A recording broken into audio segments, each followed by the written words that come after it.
Selamat pagi, Bapak Ibu yang dikasihi Tuhan. Selamat berjumpa kembali dalam ibadah di rumah masing-masing pada pagi hari ini. Kita akan tetap terus mengarahkan mata rohani kita kepada Tuhan, telinga rohani kita arahkan kepada Tuhan. Terus memandang Tuhan, karena ketika kita memandang Tuhan, ketika kita mengarahkan mata rohani kita kepada Tuhan, maka Tuhan akan melimpahkan kekuatannya kepada kita. Dan pagi hari ini kita akan sama-sama merenungkan firman Tuhan. Kita semua mungkin pernah mendengar nama Maria. Namun ada beberapa Maria di dalam Alkitab. Kalau nggak salah ada 6 nama Maria. Ada 1 nama Maria yang menarik. Dan saya mau kasih judul perenungan kita pada pagi hari ini adalah Jangan Salah Memilih. Jangan salah memilih. Karena ketika kita memilih, namun pilihan kita salah, kita akan menerima konsekuensinya dari hasil pilihan kita. Tapi firman Tuhan pagi hari ini mengajarkan kepada kita untuk menjadi orang percaya yang tidak salah memilih. Kita buka firman Tuhan pagi hari ini di dalam Lukas 10. Lukas 10 kita akan baca dari ayat ke-38 sampai dengan 42. Judulnya adalah Maria dan Marta. Lukas 10 ayat 38 sampai 42. Judul di sini adalah, dalam perikop ini adalah Maria dan Marta. Mari kita baca sama-sama di ayat 38. Ketika Yesus dan murid-muridnya dalam perjalanan, tibalah ia di sebuah kampung. Seorang perempuan yang bernama Marta menerima dia di rumahnya. Perempuan itu mempunyai seorang saudara yang bernama Maria. Maria ini duduk dekat kaki Tuhan dan terus mendengarkan perkataannya. Garis bawahi bahwa Maria ini duduk dekat kaki Tuhan dan terus mendengar perkataannya. Sedang Marta sibuk sekali melayani. Ia mendekati Yesus dan berkata, "Tuhan, tidakkah Engkau peduli bahwa saudaraku membiarkan aku melayani seorang diri? Suruhlah dia membantu aku." Tetapi Tuhan menjawab, "Marta, Marta, engkau khawatir dan menyusahkan diri dengan banyak perkara. Tetapi hanya satu saja yang perlu." Ingat baik-baik, hanya satu saja yang perlu. Maria telah memilih bagian yang terbaik, yang tidak akan diambil daripadanya. Di ayat 42, mari garis bawahi bahwa hanya satu yang perlu. Maria telah memilih bagian yang terbaik yang tidak dapat diambil daripadanya. Ini yang mau saya bagikan, bahwa jangan salah memilih. Jangan jadi orang percaya yang kebanyakan. Ikut Tuhan, seolah-olah cinta Tuhan. Ikut Tuhan, seolah-olah mengasihi Tuhan. Namun di tengah perjalanannya dalam mengiring Tuhan, timbullah pilihan-pilihan yang baru. Ikut Tuhan kalau Tuhan menolong saya. Ikut Tuhan kalau Tuhan memberkati saya. Ikut Tuhan kalau Tuhan menyembuhkan sakit saya. Ikut Tuhan kalau Tuhan jawab pergumulan saya. Ini pilihan-pilihan yang salah. Awalnya benar, tapi dalam perjalanannya salah. Kita belajar dari seorang Maria yang konsisten dalam memilih pilihan yang terbaik. Sampai Tuhan mengkonfirmasi bahwa yang perlu, yang sangat perlu yang diambil oleh Maria adalah Maria telah memilih bagian yang terbaik yang tidak bisa diambil daripadanya. Kalau Tuhan sampai ngomong kayak gitu, itu konfirmasi luar biasa banget Bapak Ibu. Kecenderungan manusia memang cenderung sekali. Tentunya dia kalau dia mau menikah, dia akan pilih pasangan yang terbaik menurut pandangannya. Ketika dia mau bikin acara atau pesta, ucapan syukur, dia akan memilih hari yang baik, tanggal yang baik. Ketika dia ingin membeli sesuatu, benda atau apapun, dia akan memilih yang menurut pilihannya adalah yang terbaik. Namun dari Maria kita belajar, Maria tidak memilih menurut apa yang menurut dia baik, tapi apa yang menurut Tuhan baik, yang menurut Yesus baik. Sehingga Yesus mengkonfirmasi bahwa ada bagian yang penting, ada hal yang perlu diperhatikan oleh Marta. Bahwa Maria telah memilih bagian yang terbaik yang tidak bisa diambil daripadanya. Itu pilihan yang luar biasa yang tepat. Maria yang kita pelajari Bapak Ibu pada pagi hari ini Ada banyak Maria di dalam Alkitab, ada 6. Ada yang namanya Maria Magdalena, Maria ibu Yesus, Maria istri Klopas, Maria ibunya Yohanes, Maria dari Roma. Tapi Maria yang kita pelajari pada pagi hari ini adalah Maria saudara Lazarus. Kalau kita ingat kisah bahwa ada seorang Maria yang memecahkan buli-buli minyak wanginya dan mengurapi kaki Yesus dan menyekanya dengan rambut. Inilah Maria yang dimaksud, yaitu Maria saudara Lazarus. Maria yang mengorbankan minyak narwastu, minyak yang terbaik, minyak yang mahal. Ya, korbankan untuk dia mengurapi kaki Yesus karena bukti cintanya kepada Tuhan. Itu yang dia kerjakan. Jadi ada 3 hal yang mau kita pelajari pada pagi hari ini. Untuk kita menjadi pribadi yang memiliki pilihan yang terbaik, pilihan yang tepat, pilihan yang menurut seleranya Tuhan, pilihan yang menurut ketetapannya Tuhan. Mari kita memilih seperti Maria memilih. Yang pertama Bapak Ibu, kenapa Maria bisa memiliki pilihan yang tepat menurut perkataan Tuhan?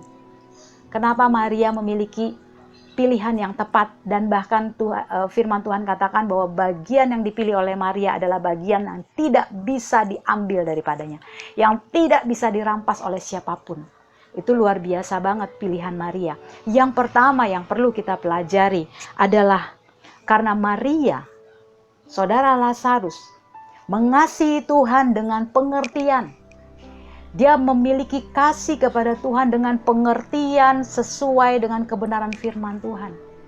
Sehingga apa yang menjadi miliknya yang paling mahal, yang pada waktu itu dikisahkan bahwa dia memecahkan minyak yang paling mahal, yang mungkin dia persiapkan untuk pernikahannya, tapi dia korbankan untuk dia urapi kaki Yesus yang dia cintai. Dia mengerti banget ketika dia membuktikan kasihnya kepada Tuhan. Dia memiliki pengertian yang benar bahwa minyak itu adalah bukan miliknya.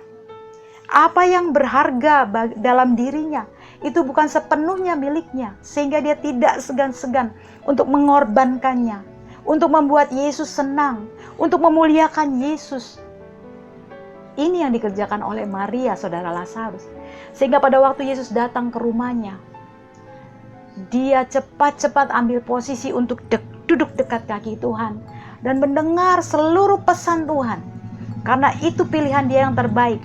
Ketika dia memilih untuk memposisikan dirinya duduk dekat kaki Tuhan, dia bisa merasakan apa yang menjadi Yesus rasakan. Dia bisa dapat tangkap apa yang Yesus mau. Dia bisa lebih jelas memandang wajah Yesus. Ini pilihan Maria. Bahwa pertama, Maria mengasihi Tuhan dengan pengertian.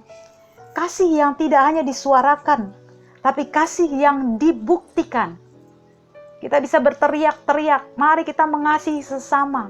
Mari kita mengasihi orang-orang di sekitar kita, tapi hanya sampai disuarakan saja. Tapi tidak pernah dikerjakan, tidak pernah dibuktikan. Mari kita mengasihi Tuhan, mari kita setia, mari kita tekun. Tapi cuma sampai disuarakan, tapi tidak pernah dibuktikan. Ketika Tuhan meminta sesuatu dari hidup kita yang paling berharga, kita merasa ini milik saya. Tidak pantas Tuhan memintanya daripada saya. Toh Tuhan sudah memberkati saya, kenapa Tuhan minta lagi? Ini mengasihi yang tidak dengan pengertian. Ketika kita mengerti apa yang ada dalam hidup kita, setiap harta benda segala yang kita punya, pada waktu Tuhan memintanya, Tuhan ingin memakainya. Kita harus bersikap seperti Maria. Dia mengerti. Dia mengasihi Tuhan dengan pengertian. Sehingga dia tidak segan-segan untuk memecahkan buli-buli minyak wangi yang mahal untuk mengurapi kaki Yesus. Sehingga dia bisa melakukan bahwa hanya dekat Tuhan, hanya dengan mendengar perkataannya, aku akan bisa melakukan keputusan hidup yang benar. Yang pertama yang Maria kerjakan adalah Maria mengasihi Tuhan dengan pengertian. Pagi hari ini, saya tantang Bapak Ibu untuk keluar dari zona nyaman kita. Mari kita belajar mengasihi Tuhan dengan tidak sampai di bibir. Mari kita mengasihi Tuhan tidak cuma sampai di mulut ini. Tapi buktikan kalau kita mengasihi Tuhan. Mengasihi Tuhan kalau Tuhan menjawab doa saya. Mengasihi Tuhan kalau Tuhan menyelesaikan pergumulan ekonomi saya. Saya akan memberi, saya akan menabur kalau Tuhan pulihkan ekonomi saya. Tidak seperti itu. Tapi mari kita mengasihi Tuhan walaupun saat ini saya dalam keadaan pas-pasan. Walaupun saat ini saya tidak sedang berada dalam kelimpahan. Tapi saya akan melakukan apa yang Tuhan ingin saya kerjakan dalam hidup saya. Itu yang namanya mengasihi Tuhan dengan pengertian. Karena kita mengerti hidup ini adalah anugerah. Segala yang kita punya, yang kita miliki, itu datangnya daripada Tuhan. Bukan karena kita bekerja. Memang benar kita bekerja. Tapi Tuhan yang membukakan tingkap-tingkap langit. Tuhan yang membukakan pintu-pintu berkat. Tuhan yang membukakan jalan-jalan keberhasilan dalam hidup kita. Mari kita miliki mengasihi Tuhan dengan pengertian. Bukan pengertian yang dibangun atas dasar pengertian manusiawi kita. Yang menurut pikiran kita tepat. Tapi mengasihi Tuhan kembali kepada firman-Nya. Apa yang firman Tuhan katakan. Mengasihi Tuhan yang sebenarnya seperti apa? Kerjakan. Karena ketika kita melakukan apa yang firman Tuhan katakan, kita akan terima upahnya Bapak Ibu. Kita akan terima buahnya. Kita akan terima hasilnya. Karena perkataan firman Tuhan itu ya dan amin. Dia nggak asal-asalan ngomong. Seperti apa yang dikerjakan oleh Maria. Maria mengasihi Tuhan dengan pengertian. Pengertian akan kasih kepada Yesus muncul ketika ada kesadaran penuh bahwa Yesus lebih mengasihi kita. Mengasihi Tuhan dengan pengertian itu akan muncul ketika kita menyadari penuh bahwa Yesus itu telah dahulu mengasihi kita. Jadi bukan karena kita mengasihi Yesus dulu, tapi Yesus sudah mengasihi kita. Yesus sudah memberkati kita. Yesus sudah menolong kita. Yesus sudah menebus dosa-dosa kita. Yesus sudah menyembuhkan sakit penyakit kita. Ini yang Maria bangun, yaitu yang pertama, Maria mengasihi Tuhan dengan pengertian. Yang kedua, apa yang dikerjakan oleh Maria? Mengapa Maria dengan duduk dekat kaki Tuhan dan mendengar seluruh perkataan Tuhan, dan itu Yesus menilainya bahwa Maria telah memilih bagian yang terbaik dan bagian itu tidak akan bisa diambil daripadanya. Sedangkan Marta yang sibuk melayani Tuhan, mempersiapkan segala kebutuhan Tuhan, mungkin makannya, minumnya. Tapi Maria bukan mengerjakan bagian yang terbaik. Yesus justru menilai Maria memilih bagian yang terbaik. Mengapa seperti itu? Karena poin yang kedua, Maria mengutamakan kebutuhan rohaninya. Manusia, kita hidup tidak saja terdiri dari daging, tulang, dan darah, ataupun tubuh jasmani saja. Tapi manusia, di mana kita hidup saat ini, ada manusia rohani yang harus kita perhatikan juga. Coba kalau kita terlambat makan, tubuh kita menjadi sakit, tubuh kita menjadi lemah. Ini manusia jasmani kita. Kalau kita kurang istirahat, tubuh kita mudah sakit, tubuh kita mudah lemah. Apa yang terjadi ketika manusia rohani kita tidak diberikan asupan rohani yang tepat, waktu yang tepat, porsi yang tepat? Apa yang terjadi? Manusia rohani kita pun akan mengalami hal yang sama seperti yang dialami oleh manusia jasmani. Rohani kita mudah lemah, mudah kalah, mudah patah semangat, mudah gugur imannya. Karena apa? Nggak pernah dikasih makanan rohani. Mudah komplain dengan keadaannya, mudah marah ketika Tuhan membentuk. Karena apa? Manusia rohaninya nggak pernah dapat makanan yang tepat. Tidak pernah mendapatkan porsi yang tepat. Maria mengerjakan yang terbaik. Dia sadar bahwa ada manusia rohaninya yang harus mendapat makanan rohani juga. Dia mengutamakan manusia rohaninya sehingga dia memilih duduk dekat kaki Tuhan dan mendengar seluruh perkataan Tuhan. Yang kedua, Maria mengutamakan kebutuhan atau kepentingan manusia rohaninya. Mari kita buka 1 Korintus 2 ayat 14-15. Tetapi manusia duniawi tidak menerima apa yang berasal dari Roh Allah, karena hal itu baginya adalah suatu kebodohan, dan ia tidak dapat memahaminya, sebab hal itu hanya dapat dinilai secara rohani. Tetapi manusia rohani menilai segala sesuatu, tetapi ia sendiri tidak dinilai oleh orang lain. Mungkin sebagian orang berpendapat bahwa apa yang dikerjakan oleh Maria itu satu kebodohan. Masa tamu datang ke rumah, Seharusnya dilayani dong, seperti Marta lakukan. Masa dia duduk manis dekat kaki Tuhan? Masa dia cuma memperhatikan apa yang Tuhan perkatakan? Itu mungkin untuk sebagian orang dunia berkata itu adalah kebodohan. Itu adalah keputusan yang bodoh. Yang benar Marta, harusnya tamu datang dikasih minum, dilayani, disambut dengan baik. Tapi Tuhan berkata lain. Maria telah memilih bagian yang terbaik yang tidak bisa diambil daripadanya. Yaitu Maria tahu bahwa manusia rohaninya butuh makanan dalam waktu yang tepat, dalam porsi yang tepat. Pagi hari ini saya ingatkan Bapak Ibu, mari perhatikan manusia rohani kita. Jangan hanya kita perhatikan manusia jasmani kita. Jangan hanya kita perhatikan manusia ini tubuh jasmani kita doang. Tubuh daging aja. Tapi manusia rohani kita abaikan. Seberapa banyak kita makan firman Tuhan, seberapa banyak kita bersekutu dengan Tuhan, seberapa banyak kita membangun manusia roh kita, seberapa banyak kita melatih iman percaya kita kepada Tuhan. Ini yang penting, yang perlu kita kerjakan. Jadi kerjakan seperti apa yang Maria kerjakan, bahwa Maria, dia tahu ada manusia rohani. Dia mengutamakan kebutuhan manusia rohaninya. Sehingga Maria kuat. Dia sanggup melakukan. Dia pecahkan buli-buli karena dia tahu itu datangnya dari Tuhan.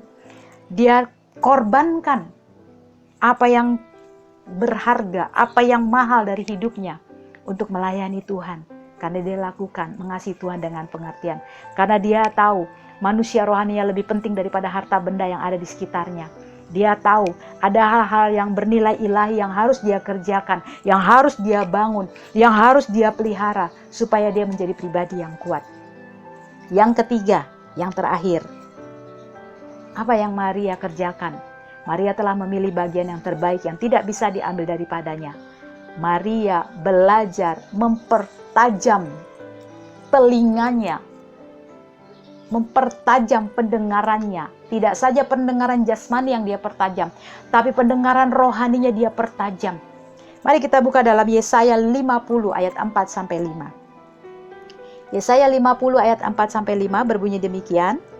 Tuhan Allah telah memberikan kepadaku lidah seorang murid, supaya dengan perkataan aku dapat memberi semangat baru kepada orang yang letih lesu.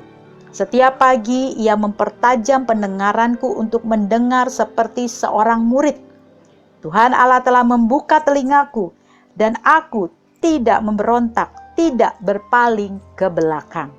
Yang ketiga, Maria melatih, mempertajam telinga rohaninya dan jasmaninya.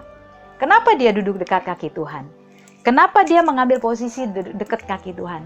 Supaya dia memiliki pendengaran yang jelas tentang seluruh perkataan Tuhan.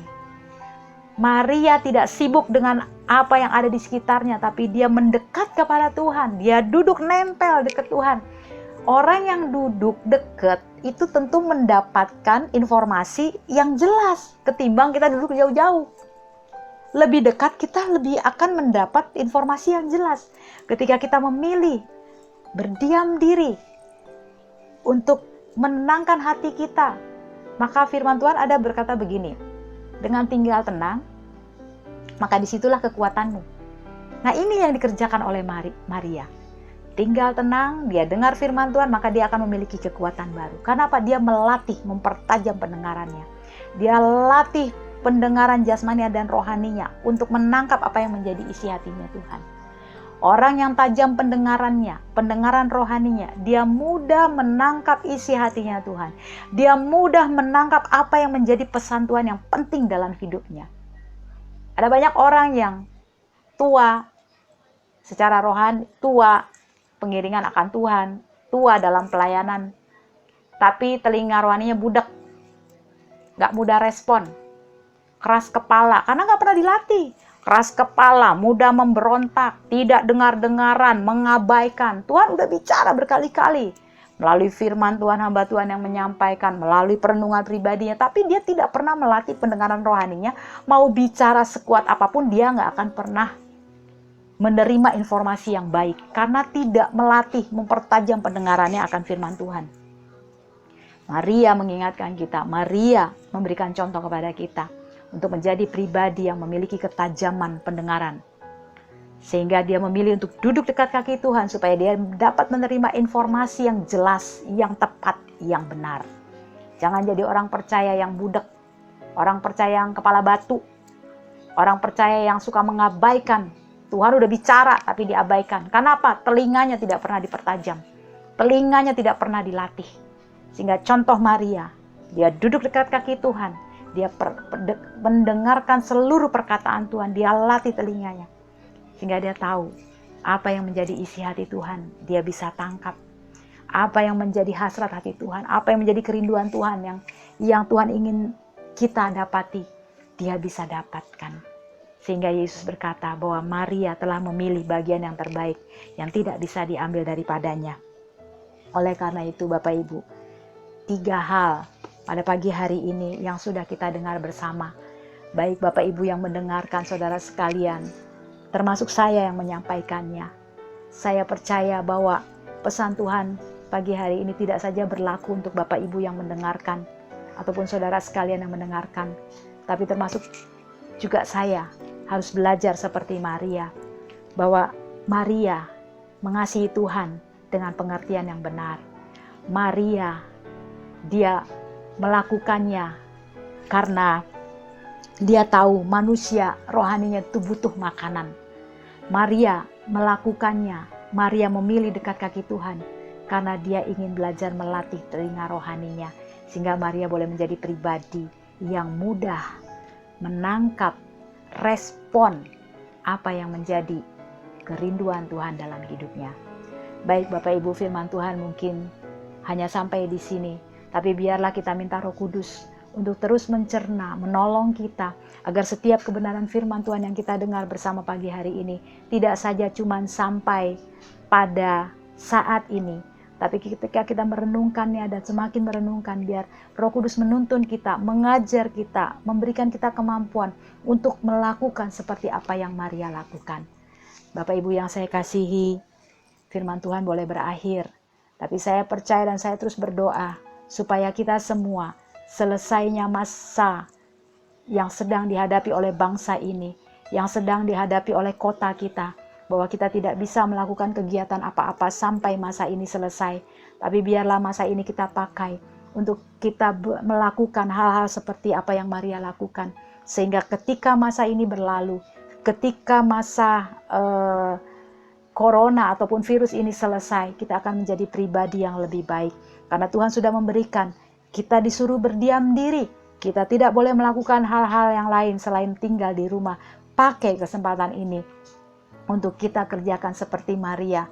Ambil kesempatan, duduk dekat kaki Tuhan, mendengar seluruh perkataan Tuhan. Sehingga 3 hal yang tadi Maria dapatkan itu juga menjadi bagian hidup kita. Kita bisa menjadi pribadi yang lebih kuat, kita bisa menjadi pribadi yang tahan goncangan sekalipun goncangan itu ada. Mari kita tundukkan kepala, kita sama-sama berdoa. Bapa di surga, kami mengucap syukur Tuhan untuk pagi hari ini. Kalau firman Tuhan boleh selesai dan kami telah mendengarkan bersama-sama. Tuhan, Engkau memberkati setiap perkataan firman yang sudah kami dengar. Jadikan kami Tuhan, jadikan hati kami, hidup kami Tuhan seperti Maria Tuhan. Kami mengasihi Engkau dengan pengertian. Karena bukan karena kami mengasihi Engkau, tapi karena Engkau telah mengasihi kami lebih dahulu. Dan jadikan kami pribadi yang menyadari bahwa hidup kami tidak saja terdiri dari darah dan daging, tapi ada manusia roh yang membutuhkan makanan rohani. Bawa kami untuk fokus membangun manusia rohani kami, supaya kami boleh menjadi pribadi yang kuat. Dan yang ketiga Tuhan, kami minta Bapa, biar setiap perkataan firman Tuhan itu terus-menerus mengalir dalam pendengaran kami secara jasmani maupun rohani. Sehingga kami bisa melatih pendengaran rohani kami. Kami mudah menangkap apa yang menjadi pesan Tuhan. Kami mudah menangkap apa yang menjadi tujuan Tuhan dalam hidup kami.